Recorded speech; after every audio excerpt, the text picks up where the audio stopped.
Hello and welcome back everyone. मैं सुमित आपका स्वागत करता हूं हमारे अपने यूट्यूब चैनल में। आज हम टाटा मोटर्स के बारे में बात करेंगे क्योंकि टाटा मोटर्स ने 2 मंथ में ऑलमोस्ट 100% का रिटर्न दिया है।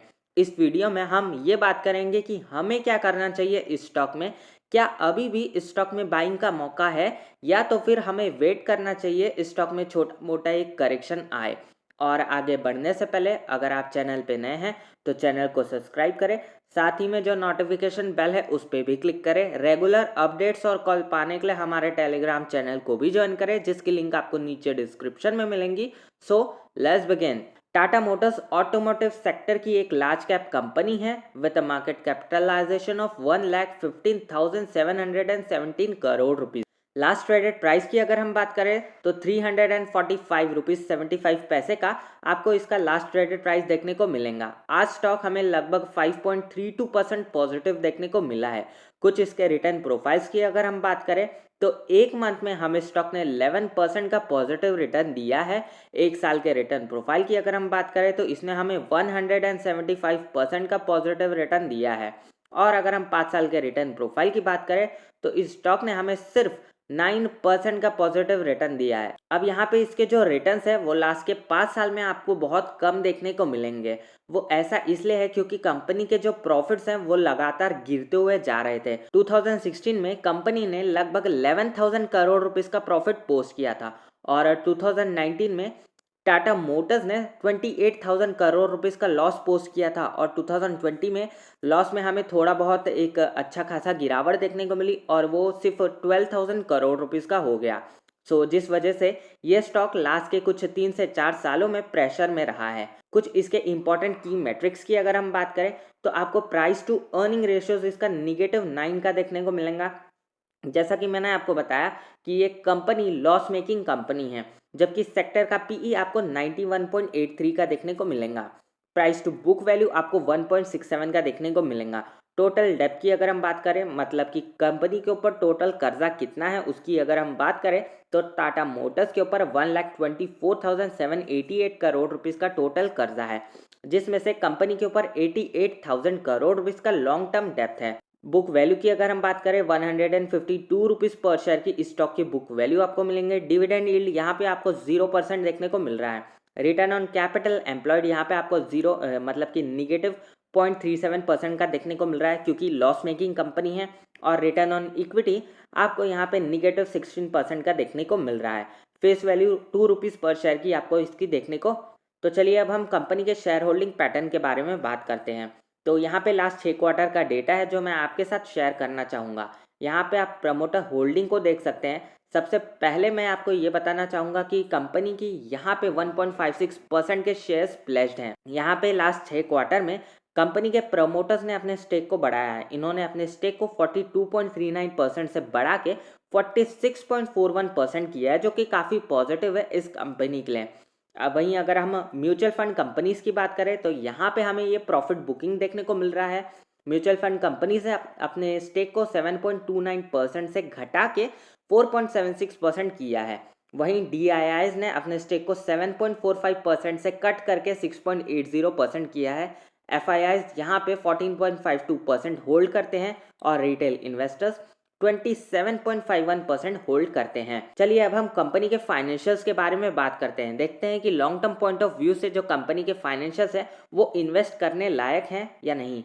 तो यहाँ पे आप रेवेन्यू की ग्रोथ को देख सकते हैं। लास्ट के 5 साल में कंपनी का जो रेवेन्यू है वो 0.3% के CAGR से ग्रो किया है। वहीं अगर हम नेट इनकम की बात करते हैं तो यहाँ पे लास्ट के 5 साल में कंपनी का जो नेट इनकम है वो -78.96% के CAGR से ग्रो किया है। तो यहाँ पे 2019 में कंपनी ने लगभग 3 लाख करोड़ रुपीस का रेवेन्यू पोस्ट किया था और 2020 में रेवेन्यू में हमें यहाँ पे गिरावट देखने को मिली और वो 2,61,000 करोड़ रुपीस का हो गया।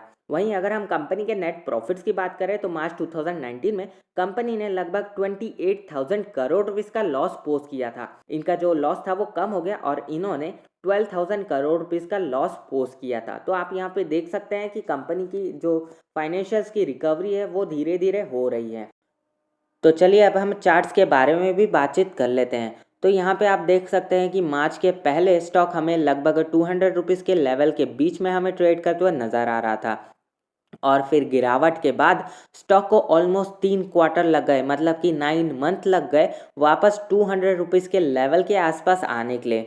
इसी बीच इनके क्वार्टर के रिजल्ट्स भी आए थे जो कि काफ़ी ख़राब थे। क्वार्टर 1 में तो टाटा मोटर्स ने 8000 करोड़ रुपीज़ का लॉस पोस्ट किया था, और वहीं क्वार्टर 2 में इस कंपनी ने 350 करोड़ रुपीज़ का लॉस पोस्ट किया था। अब यहाँ पे इनके लॉसेस तो धीरे धीरे कम हो रहे थे, बट फिर भी हमें ये स्टॉक काफ़ी लंबे समय तक कंसोलिडेट ही करते हुए नज़र आ रहा था। और मैंने भी इसी बीच आपको ये स्टॉक रिकमेंड किया था लगभग 153 रुपीज़ के बीच के लेवल पे, क्योंकि मुझे ऐसा लगता था कि टाटा मोटर्स में हमें एक अच्छा खासा टर्न अराउंड देखने को मिलने वाला है। इसका एक रीज़न ये है कि 1-2 सालों से ही हमें ऑटोमोटिव स्लो डाउन देखने को मिल रहा था, जिस वजह से ऑलमोस्ट सारे ऑटोमोटिव कंपनीज के सेल्स हमें गिरते हुए नजर आ रहे थे। और वैसे ही हुआ, जैसे ही हमें मार्केट में एक अच्छा बूस्ट देखने को मिला, वैसे ही ऑटोमोटिव सेक्टर के स्टॉक्स में भी हमें अच्छा खासा जंप देखने को मिला, क्योंकि डिमांड भी वापस रिस्टोर हो रही थी।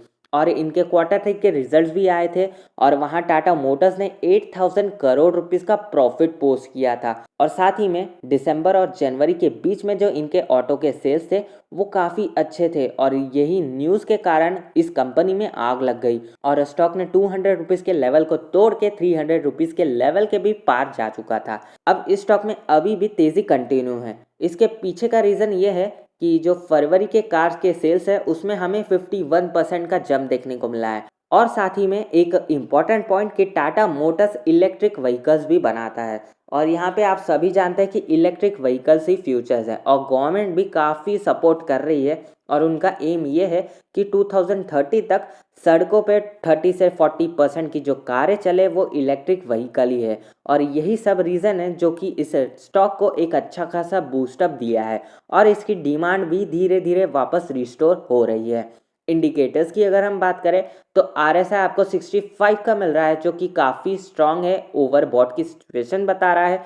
MACD में हमें इसमें एक बियरिश क्रॉसओवर देखने को मिल रहा है। मनी फ्लो इंडेक्स आपको 56 का बता रहा है। अभी तो ये साइडवेज है, लेकिन ये स्टॉक ओवरबॉट के जोन के करीब जाने वाला है। बोलिंजर बैंड की अगर हम बात करें तो कैंडल्स अभी हमें अपर बैंड पे देखने को मिल रहे हैं। तो ओवरऑल अगर हम इंडिकेटर्स की बात करें तो इंडिकेटर्स अभी हमें ये बता रहे हैं कि स्टॉक में स्ट्रेंथ कंटिन्यू रहने वाली है। स्टॉक में हमें अच्छी खासी तेज़ी और देखने को मिलने वाली है। अब इस स्टॉक में पोजीशन बनाने के बारे में अगर हम बात करें तो अभी तो ये स्टॉक ओवर वैल्यूड है, बट हाँ अगर हमें फ्यूचर में इस स्टॉक में करेक्शन देखने को मिलता है तो आप ये स्टॉक के कुछ क्वांटिटीज ऐड कर सकते हैं अपने पोर्टफोलियो में लॉन्ग टर्म के लिए। तो अगर आपको स्टॉक कहीं पे भी 296 रुपीज़ से लेके 306 रुपीज़ के बीच के लेवल पे मिलता है तो आप इस स्टॉक में पोजीशन बना सकते हैं।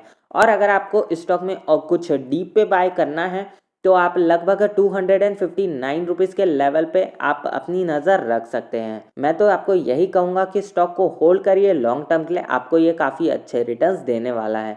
तो बस आगे तो सारे डिसीजंस आपके हैं। कोई भी डिसीजन लेने से पहले अपना पूरा एनालिसिस कर ले, अपनी पूरी स्टडी कर ले, और फिर ही कोई डिसीजन ले। तो वीडियो अगर अच्छी लगी हो चैनल को सब्सक्राइब करें, लाइक करें, शेयर करें। मिलते हैं अगले वीडियो में, तब तक ले नमस्कार और हैप्पी इन्वेस्टिंग।